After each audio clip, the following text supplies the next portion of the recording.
تاریخ اسلامی کے رشتے جوڑنے ہوں گے، بہت سے بن چکے ہیں سومنا تب توڑنے ہوں گے۔ تمہیں تاریخ اسلامی کے رشتے جوڑنے ہوں گے، بہت سے بن چکے ہیں سومنا تب توڑنے ہوں گے۔ بسم اللہ الرحمن الرحیم۔ السلام علیکم۔ اسلامی تاریخ کے چند اوراق۔ حضرت ابوبکر سے حضرت عثمان کا دور حکومت 11 ہجری سے 35 ہجری تک۔ 11 ہجری سے 35 ہجری تک کے دور میں خلافت کا نظام اہل بیت علیہ السلام کو نظر انداز کر کے قائم ہوا۔ سقیفہ، فاطمہ زہرا سلام اللہ علیہ پر ظلم، فتح کی محرومی اور حدیث نویسی پر پابندی اس دور کی نمایاں علامات تھیں۔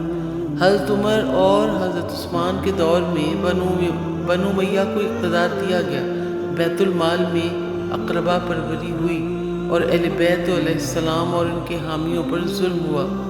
مروان جیسے افراد کو اہم اختیارات دیے گئے۔ ابو ذر و عمار جیسے صحابہ کو سزا دی گئی۔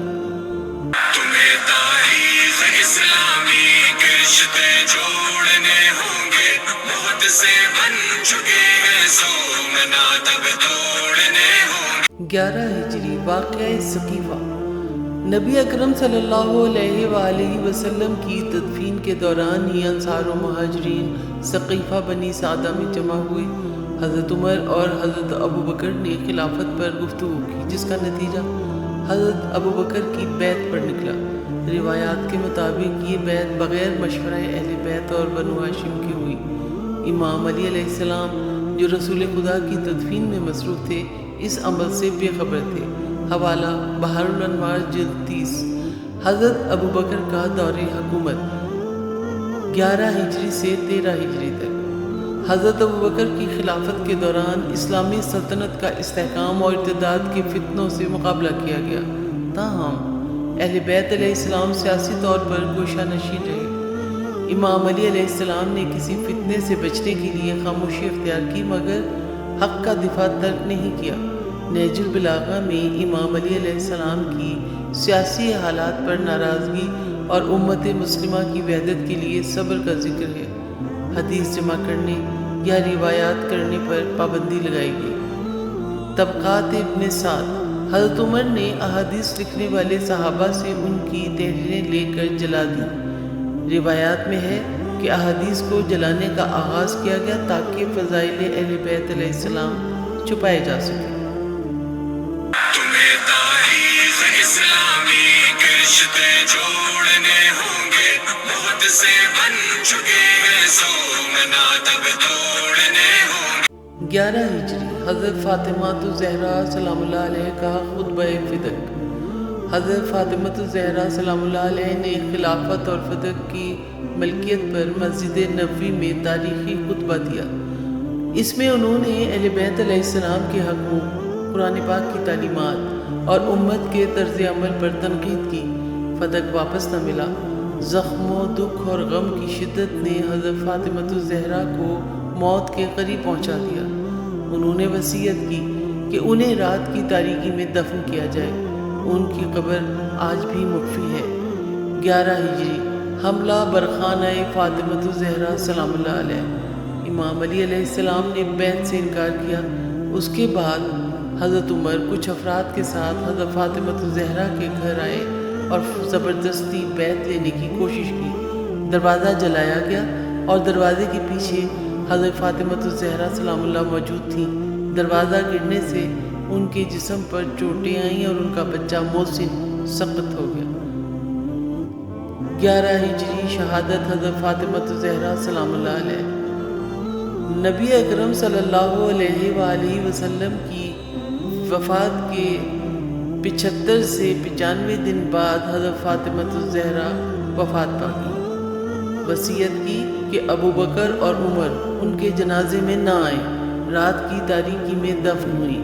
حوالہ کتاب الارشاد شیخ مفید، بحر الانوار جلد 43۔ تمہیں تاریخ اسلامی کے رشتے جوڑنے ہوں گے، بہت سے بن چکے ہیں سومنا تب توڑنے ہوں گے۔ حضرت عمر کا دور حکومت 13 ہجری سے 23 ہجری تک۔ حضرت عمر نے حضرت ابوبکر کے بعد خلافت سنبھالی۔ 13 ہجری میں ان کا تقرر ہوا۔ حضرت ابوبکر کی نامزدگی سے ہوا، نہ کہ عوامی بیعت یا شورا سے۔ عمر بن خطاب خلیفہ بنے۔ حضرت عمر نے وسیع اسلامی فتوحات کی بنیاد رکھی اور نئے انتظامی ڈھانچے قائم کیے۔ وہ امام علی علیہ السلام سے اکثر مشورہ تو لیتے تھے، مگر سیاسی اقتدار اہل بیت علیہ السلام کو نہ دیا گیا۔ اس دوران بنو امیہ کے بعض افراد، خاص طور پر معاویہ، طاقتور حیثیت اختیار کرتے چلے گئے۔ عمر کے دور میں سلطنت میں وسعت ہوئی، جن میں فارس اور رومی علاقے شامل تھے۔ امام علی علیہ السلام نے عدالتی اور دینی معاملات میں مشیر کے طور پر کردار ادا کیا، مگر سیاسی اختیار نہ پایا۔ عمر نے معاویہ کو شام کا گورنر مقرر کیا۔ نتیجہ اہل بیت علیہ السلام کی سیاسی حیثیت مزید کمزور ہوئی، دشمنوں کو اقتدار حاصل ہوا۔ مال فے کی غیر مساوی تقسیم، طبقاتی بنیاد پر مال فے تقسیم کیا گیا۔ اہل بیت علیہ السلام کو برابر حق نہ دیا گیا۔ حضرت فاطمہ زہرا سلام اللہ علیہ کو فدق واپس نہ دینا اہل بیت کے حق تلفی اور ناانصافی کی علامت سمجھا جاتا ہے۔ شیعہ کتب اور بعض اہل سنت مصادر کے مطابق حضرت عمر نے خلافت سنبھالنے کے بعد حکم دیا کہ احادیث رسول خدا صلی اللہ علیہ وآلہ وسلم کو نہ لکھا جائے، اور جو کچھ تحریری صورت میں تھا اسے جلانے کا حکم دیا۔ مورخین اس عمل کو علم نبوی اور ولایت اہل بیت علیہ السلام کو چھپانے کی ایک کوشش سمجھتے ہیں۔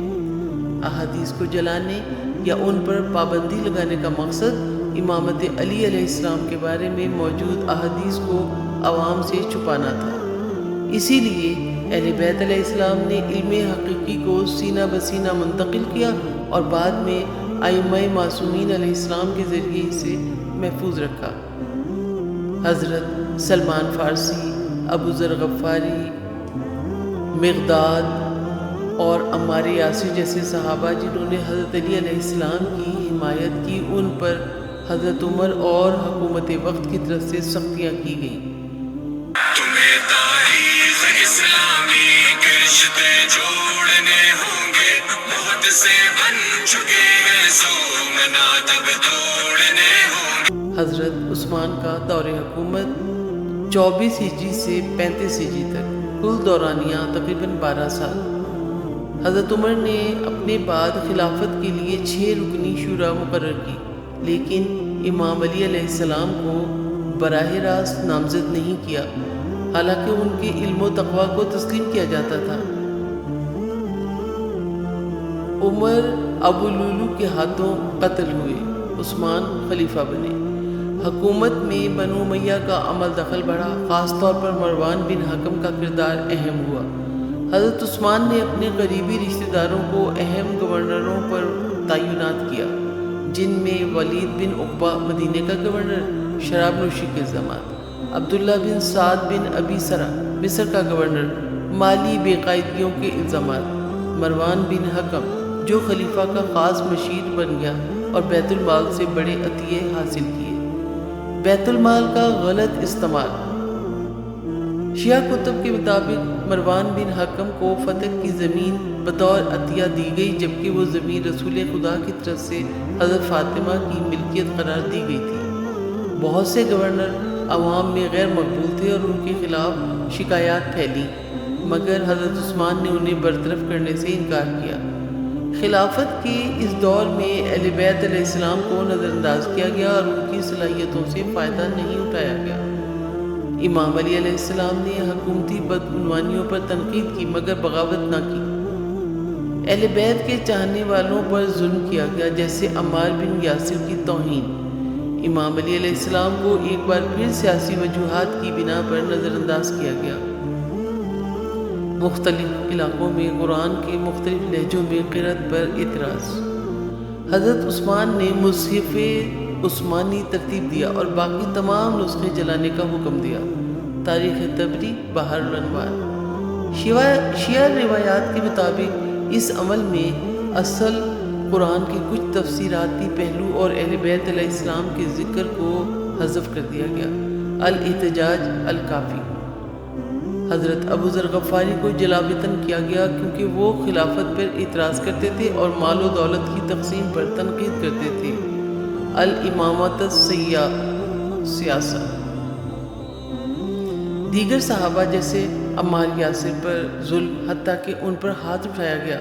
بیت المال کی تقسیم میں بنی امیہ کو فوقیت، جس پر بہت سے مخلص صحابہ ناراض ہوئے۔ تمہیں تاریخ اسلامی کے رشتے جوڑنے ہوں گے، بہت سے بن چکے ہیں سومنا تب توڑنے ہوں گے۔ 35 ہجری، محاصرہ و قتل حضرت عثمان۔ حضرت عثمان کے خلاف عوامی احتجاج شدت اختیار کر گیا، گھر کا محاصرہ ہوا، بالآخر قتل کر دیے گئے۔ اہل بیت علیہ السلام کا کردار، امام علی علیہ السلام نے صلح کی کوشش کی، خوریزی سے روکا مگر ان کی بات نہ مانی گئی۔ قتل کے بعد عوام امام علی کے پاس خلافت کے لیے رجوع کرنے لگے۔ تمہیں تاریخ اسلامی کے رشتے جوڑنے ہوں گے، بہت سے بن چکے ہیں سومنا تب